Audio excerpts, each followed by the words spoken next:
안녕하세요. 전국에 계신 초등학부모님들. 우리 초등학부모님들이 가장 많이 하시는 고민 중에 하나가 우리 아이들이 왜 책을 안 읽을까? 라는 고민이거든요. 오늘 그 고민에 대해서 해결해 주실 초등 독서 솔루션의 끝판왕, 우리 임영주 대표님께서 이 책을 쓰셨어요. 자, 초등 읽기 독립의 힘이라는 책입니다. 이 책의 저자, 20년차 독서 베테랑, 명품 독서 책나무 600개 지점을 이끌고 계시는 우리 임영주 대표님께서 나오셨습니다. 반갑습니다. 반갑습니다. 책나무 대표 임영주입니다. 아이 스스로 그리고 끝까지 읽게 하기 위해서 어떤 방법이 필요할까요, 대표님? 오늘 그 고민에 대해서 해결해 주실 거죠? 네, 알겠습니다. 네. 자, 대표님. 제가 오늘 작정하고 여쭤볼 거예요. 대표님, 왜 이제야 이 책을 쓰신 거예요? 정말 많은 학부모님들께서 이 책을 기다리고 계셨거든요. 뿐만 아니라 우리 원장님들도 대표님의 이 이야기를 책으로 만나고 싶어 하셨어요. 이 책을 왜 이제 내신 거예요? 책나무가 이제 지금 600여 개가 되었죠. 전국의 많은 원장님들이 책나무를 선택해 주시고 책나무 프로그램을 도입하고 아이들이 책을 읽고 이 과정 동안 바쁘기도 했지만 아이들이 책을 선택하는 과정, 읽는 과정, 그리고 표현의 과정까지 그것들이 모두 다 데이터로 쌓여서 데이터를 바탕으로 아이의 독서를 점점 더 섬세하게 다듬어 나가고 있었죠. 그런 과정 중에 우리는 참 여러 가지 독서에 관련된 어려움을 많이 만났어요. 일단 현장에서 독서 교육을 진행하고 있는 원장님의 입장에서 아이들이 해마다 점점 더 독서력이 떨어지고 있다. 어휘력이 절대적으로 부족하다. 집중력이 점점 더 짧아지고 있다. 이런 말씀을 하시고 상담을 하러 오시는 어머님들의 입장은 우리 애가 책을 너무 안 읽는다. 하루 종일 유튜브만 보고 있다. 이런 괴로움에 대해서 또 얘기를 하세요. 그런데 또 아이들 이야기를 잘 들어보면 책 읽기가 너무 싫다, 어렵다, 읽어도 무슨 말인지 모르겠다. 모두 각자의 입장에서 책 읽기에 대한 어려움을 이야기하세요. 그만큼 이 문해력이라는 것들이 지금 우리에게 얼마나 힘든 과정인지를 얘기하는 것 같아요. 독서 진행 과정 중에서 만난 이 수많은 경우의 케이스들을 저희가 다 모아서 어떻게 하면 아이들은 좀 쉽고 어머니한테는 실제로 적용 가능한 독서 지도가 없을까라는 생각과 수집한 많은 데이터들을 녹여내고 싶었고 또 우리 원장님들께도 아이들을 책을 읽히는 이 과정 중에 도움이 될 만한 많은 좋은 접근 방법을 실어놓고 싶었어요. 그래서 그런 과정에 가장 현실적이고 따뜻한 시각으로 이 책에 독서 코칭에 관련된 많은 것들을 녹여두었습니다. 대표님 이야기 들으니까 뭔가 이렇게 이 책을 읽으면 내 아이 정말 책을 잘 읽힐 수 있을 것 같다라는 희망이 생기거든요. 이 책 안에 책나무의 독후 활동이라든지 추천 도서 목록, 그리고 더 중요한 거는 감정 어휘에 대한 부분들도 실려 있어서 현장에서 우리 아이들 독서 지도 하시는 분들도 마찬가지지만 우리 어머님들도 아이랑 소통을 할 때 어떻게 소통을 하고 또 이런 감정들을 섬세하게 이렇게 다듬어 줄 수 있을까, 감정 표현을 잘하는 아이로 키울 수 있을까, 그런 노하우도 다 담겨져 있더라고요. 이 책 정말 많은 학부모님들이 읽어보셨으면 좋겠어요. 요즘 문해력이 사회적 이슈잖아요. 문해력을 끌어올리기 위해서 많은 학부모님들이 노력하고 계시는데 우리 대표님 쓰신 이 책에 문해력과 성적을 끌어올리는 독서 처방전 4단계가 나오더라고요. 네. 어떻게 나눠져 있는지 설명 한번 해주세요. 첫 번째는 독서 기초기예요. 두 번째는 독서 정착기, 세 번째는 독서와 학습의 융합기, 네 번째는 독서 지속기. 이렇게 네 단계로 나누어 두었고요. 학부모님께서 이 네 단계를 알아야 하는 이유는 독서는 마라톤과 같기 때문에 우리 아이의 그 매 순간, 매 단계마다 어떤 것들이 필요한지, 어떤 장애물을 만나게 될지 미리 알고 계시면 대비가 가능하고 그것들을 해결해 줄 수 있는 방법들이 있으니 아마 도움이 되실 것 같아요. 우리 학부모님들도 이 네 단계를 꼭 알고 가시면 아이 교육에 독서 지도에 큰 도움이 될 것 같아요. 각 단계는 어떻게 구성되어 있는지 부탁드릴게요. 처음은 독서 기초입니다. 아이들이 처음 책을 이제 혼자서 읽기 시작하는 학년으로 보자면 한 1, 2학년 정도 단계가 되겠죠. 요즘 아이들이 실제로 우리가 생각했던 것보다 글 읽기가 능숙하지 않은 아이들이 생각보다 많다고 합니다. 현장에서는. 그렇다면 독서 기초기에서 우리가 가장 집중해야 될 것은 아이들이 글을 읽는 것들이 힘겹지 않아야 된다. 유창하게 부드럽게 내가 애쓰지 않아도 저절로 읽혀지는 상황은 만들어야 된다. 읽기의 유창성이네요. 그렇죠. 네. 그런데 그 과정 중에 우리가 100번을 강조해도 부족함이 없는 재미를 줘야 된다. 우리가 처음 만나는 독서의 그 정서가 충분히 나에게 책은 재밌는 거야. 책은 나를 공격하는 것이 아니라 책은 나에게 재미를 주고 나에게 도움을 주는 좋은 존재야 라는 걸 아이들이 알았으면 좋겠거든요. 책이 우리 아이들에게 친구가 되는 거네요. 그럼요. 사실 책을 잘 읽는 아이들을 보면 지나가다가도 책 한 권을 뽑아서 그 자리에 앉아서 책에 푹 빠져 있죠. 네, 그런 아이들은 책의 재미를 충분히 이미야 하는 거죠. 그 단계가 아이들에게 기초기에서 가장 중요해요. 두 번째는 독서 정착기라고 보면 되죠. 그럼 어떤 학년인가요? 3, 4학년 정도라고 보시면 되고 굉장히 중요한 단계라고 보면 돼요. 3, 4학년 단계는 이제 아이들이 좀 컸어요. 글자를 읽어내는 일에는 이제 큰 에너지를 쓰지 않아도 돼요. 그 남은 에너지를 어디에 쓸 수 있냐면 생각하기에 쓸 수 있는 거예요.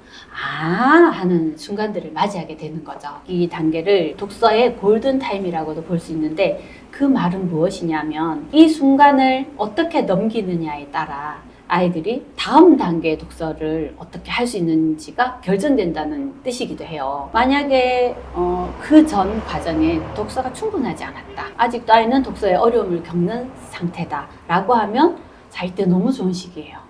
다음에 꾸릴 수 있어요. 아이가 지금 현재 상황에서 단계를 조금 내려서 충분히 재밌고 신나는 책이 얼마든지 제공해 줄 수 있거든요. 아이들의 문해력을, 책 읽기 능력을 쑥 끌어올려 줄 수 있는 아주 좋은 단계이고요. 지금까지 책 읽기가 충분히 잘 이루어졌다. 자, 이제 점프를 할 수 있는 시기예요. 네. 네, 지금부터 아이가 좋아하는 책을 수준을 높여서 읽기를 스타트할 수 있는 좋은 시기예요. 남들보다 앞서가기 너무 좋은 시기이기도 하죠. 그래서 이 독서 정착기는 여러 가지 면에서 책 읽기를 제대로 다져주거나 또는 점프할 수 있구나 하는 중요한 시기다 이렇게 보시면 됩니다. 이제 다음 단계로 독서 학습의 용학기. 지금까지 아이들은 많은 어휘를 만났고 그 과정 중에 수많은 배경 지식을 쌓았어요. 자, 이것들은 이제 본격적으로 현장에서 학습과 연결이 될 거예요. 아이들이 이때 참 행복해하는 순간들이 오는데 학교에서 수업을 할 때 선생님이 말씀해 주시는 것들이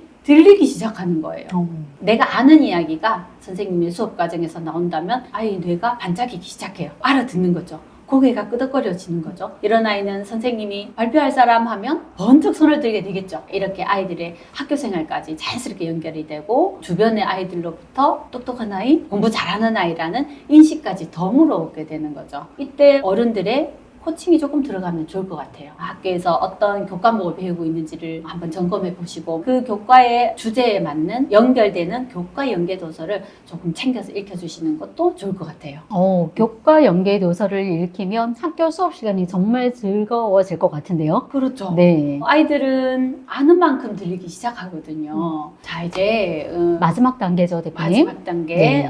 독서 지속기예요. 독서 지속기라는 이 말은 너무나 근사한데 이미 아이들이 독서에 대해서 굉장히 편안함을 느끼고 있고 내가 애써서 뭔가를 하지 않아도 자연스럽게 이 독서의 과정이 아이의 생활 속으로 들어오는 거죠. 언제든지 시간이 날 때 책을 펴서 읽을 수 있고 만약 부모님과 약속한 시간이 있다면 거부감 없이 그 순간에 쑥 들어갈 수 있는 순간들을 맞이하게 되겠죠. 이제 아이들은 자신이 좋아하는 책을 찾아서 좀 더 깊이 있게 더 알고 싶은 지적 욕구를 충족시킬 수 있는 단계로 접어들게 되겠죠. 이런 아이들은 읽은 내용을 이해하는 수준을 이제 넘어가겠죠. 사고를 확장하게 될 것이고 내가 알게 되고 알고 싶었던 내용들을 이제 글로 표현하는 단계까지 부드럽게 연결이 되는 시대를 아마 맞이하게 될 겁니다. 대표님. 그래서 결국 우리 대표님 이 책의 제목 초등 읽기 독립의 힘 이게 가장 중요한 거죠. 네, 그렇죠. 대표님 책에 이런 구절이 있더라고요. 초등 독서가 평생의 사고력을 결정한다. 저도 이 말이 굉장히 인상 깊었는데요. 왜 초등 독서가 이렇게 중요할까요? 초등 시기는 문해력의 결정적인 시기라고 할 수가 있는데요. 1학년에서 6학년 사이에 문해력의 큰 변화를 다 겪게 돼요. 처음에 아이들이 책을 처음 읽기 시작했을 때 문자를 익히고 그 문자의 조합으로 이루어진 문장을 이해하고 이것들이 너무나 큰 어려움 없이 자연스러운 과정을 만들어줘야 되는 단계가 있죠. 이 단계가 지나고 나면 이제 이해하면서 읽기. 그리고 조금 더 높은 단계로 올라가기. 아이의 공부는 결국 문해력에서 시작되거든요. 공부의 본질은 읽기다. 읽고 쓰고 표현하고 그 중에 첫 단계 읽기가 제일 중요하죠. 문해력은 단순히 글을 읽어내는 것만이 아니라 이해하는 힘, 생각하는 힘, 표현하는 힘, 이 세 가지를 모두 포함하는 게 문해력이라고 할 수 있거든요. 자, 예를 들어서 한번 말씀드려 볼게요. 자, 수학 문제를 풀 때 결국은 문제를 이해해야 해요. 아이들이 수학 문제 24번, 25번을 그렇게 틀린다고 해요. 바로 문장제 문제죠. 아이들은 문제를 읽지 못해서 수학 문제를 풀지 못하는 상황은 문해력이 아이의 학습에 얼마나 중요한지를 알게 되는 거죠. 수학도 문해력이 절대적으로 필요한 과목이네요. 아, 그렇죠. 보통 어머님들이 수학과 책 읽기는 별개가 아니야 라고 생각하시지만 즉각적으로 우리가 알 수 있는 건 아이들이 문제를 읽어 나가는데 문해력이 필요하다. 책을 읽으면서 얻은 사고력이 수학적인 개념을 이해하는데 절대적으로 영향을 미친다. 사회화 과학도 마찬가지예요. 사회화 과학의 개념이라는 걸 우리가 이해할 때 글로 적혀져 있죠. 그 글을 읽으면서 내가 처음 만나는 이 개념을 어떻게 이해하냐. 내가 가진 배경 지식으로 이 새로운 개념들을 나의 것으로 받아들일 수 있냐. 문해력이 갖추어진 아이들은 굉장히 쉬운 과정이 될 거죠. 문해력이 부족한 아이들은 아무리 공부를 열심히 해도 결국 성적이 오르긴 어렵거든요. 그래서 문해력은 참 중요하다고 할 수 있죠. 저는 항상 이렇게 말합니다. 모든 공부는 독서에서 시작한다. 초등 단계에서 이 문해력을 잘 갖추어 놓는 게 이후에 중학교 과정에서도 문장을 이해하는 힘을 가지고 있고 또 충분한 어휘력을 가진 아이가 중학교 올라가면 정말 공부는 수월해지는 거죠. 반대로 이것을 갖추지 못한 아이다. 그러면 난이도 높은 수준이 올라가 있는 학습을 이해하기가 아주 어렵게 되겠죠. 책을 많이 읽은 친구들은 초등 시절이 아니라 빠르면 중학교, 고등학교 올라가서 힘을 발휘하는 친구들이 너무 많더라고요. 그렇죠. 평범했던 친구가 고등학교 올라가서 힘을 발휘하는 친구. 이 친구들의 공통점이 초등학생 시절에 책을 많이 읽었더라고요. 당연한 이야기죠. 읽기 과정 중에서 얻게 된 그 어휘력과 문장력과 사고력과 표현하는 힘, 이 모든 것들이 아이들의 학습에 절대적인 영향을 미치거든요. 대표님, 오늘 이렇게 이야기 나누다 보니까 독서라는 게 단순히 책을 많이 읽는 게 아니라 책을 읽으면서 우리 아이의 학습력도 올리고 공부하는 힘을 키우고 생각하는 힘을 키우는 과정인 것 같아요. 하지만 여전히 학부모님들은 많은 고민을 안고 계시거든요. 우리 이런 학부모님께 한 말씀 해주세요. 아이를 키우고 있는 학부모님, 아이들을 건강하게 키우고 잘 지도하고 신경 써야 할 게 굉장히 많은데 다들 애쓰고 계십니다. 사실 독서가 중요한 건 너무나 잘 알고 있고 독서를 잘 시키고 싶은 어머님들도 너무나 많다고 생각이 듭니다. 막상 책이라는 게 그렇거든요. 다른 급한 일들에 매번 밀리기 마련이에요. 그래서 제가 제안을 하나 드리면 하루 10분 독서 제안 드려요. 알람을 맞춰주세요. 8시 알람을 맞추셔도 괜찮고 9시도 괜찮습니다. 독서 벨이 울리면 모두가 독서 공간으로 모여주세요. 그 장소는 독서를 하기에 최적화된 공간이면 좋겠죠. 어떤 책을 읽는지는 크게 신경 쓰지 않아도 될 것 같아요. 좋아하는 책, 편안한 책 가지고 와서 각자 책을 읽으시고 10분을 더 추가하셔서 각자 읽은 책을 이야기를 나누어 주시면 좋겠어요. 오늘은 이런 책이었고 이런 장면은 너무 재밌었고 그때 아이에게도 이야기를 할 수 있는 시간을 주시고 또 부모님의 이야기도 마음껏 들려주시는 시간이 되시면 대화하는 가족, 독서하는 가족이 되지 않을까. 독서하는 가족 너무 좋은데요.